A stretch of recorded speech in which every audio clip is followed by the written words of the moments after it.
बेदारी और बिशारत के छठे दिन मैं आपको खुश आमदीद कहना चाहता हूँ। उम्मीद है कि इस मुतालिया के दौरान आप वही कुछ अपने दिल पर ले रहे हैं जो खुदा के दिल पर है। खुदा आपके दिल को बहाल, बेदार और नया कर रहा होगा ताकि आपका दिल खोए हुए लोगों तक पहुंचने के लिए धड़कने लगे। आज हम बिशारत के तरीके पर बात करेंगे। चूंकि मैं मुबश्शिर हूँ, इसलिए बहुत से लोग पूछते हैं कि आपका तरीका क्या है। तो मेरा तरीका निहायत सादा सा है, दुआ करना और खोए हुए लोगों तक पहुंचना। यह बहुत ही सादा तरीका है और यह बाइबल मुकद्दस पर मबनी है।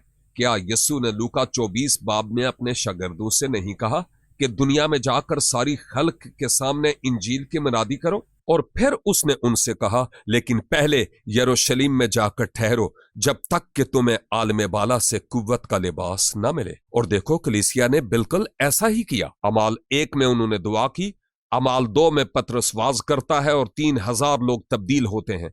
अमाल 3 बाब में पतरस और यूहन्ना इबादत के लिए जाते हैं और उन्हें एक खैरात मांगने वाला मिलता है और उन्होंने उससे कहा कि यीशु के नाम से उठ और चल फिर, और वो जवान ठीक हो गया। अमाल 4 बाब में दुआ की और दलेरी से कलाम सुनाया।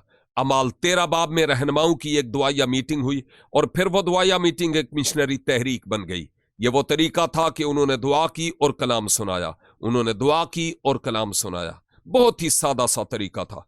ऐसा क्यों है कि दुआ एक तरीका बन गया? हमारे लिए यह समझना जरूरी है कि दुआ क्या है, और यह कि हम खुदा के तालिब हो जाएं और दुआ करें जैसे यीशु चाहता है कि हम दुआ करें।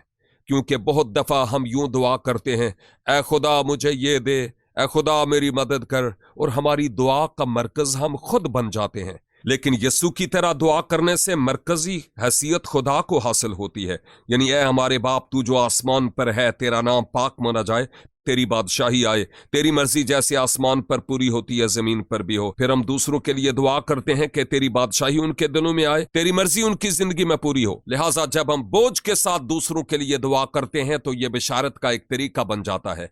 यह है वो भेद जो मुझ पर खुला है। आप मसीह की खातिर उस वक्त तक लोगों तक नहीं पहुंच सकते जब तक कि आप उनके लिए दुआ न करें।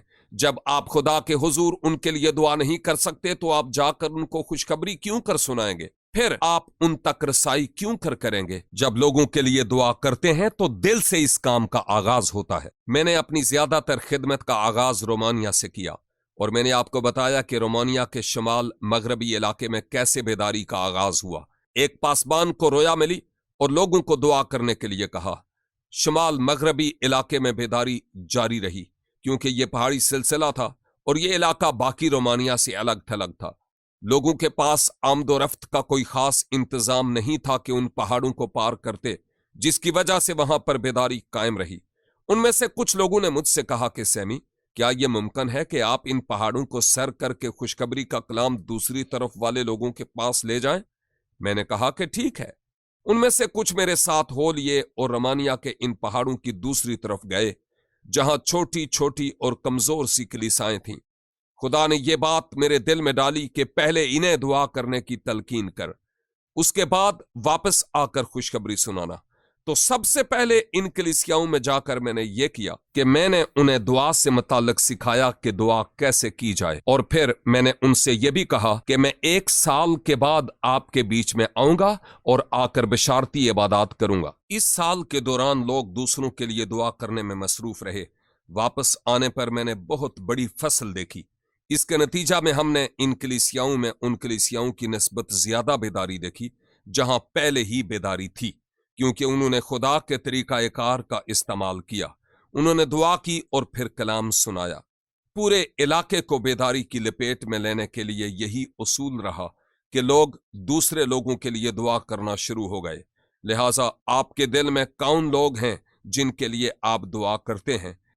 क्यों ना आप ऐसे लोगों की एक फहरिस्त बनाएं जिन्हें आप जानते हैं और उन्हें यीशु की जरूरत है, और आप रोजाना ऐसे लोगों के लिए दुआ करें।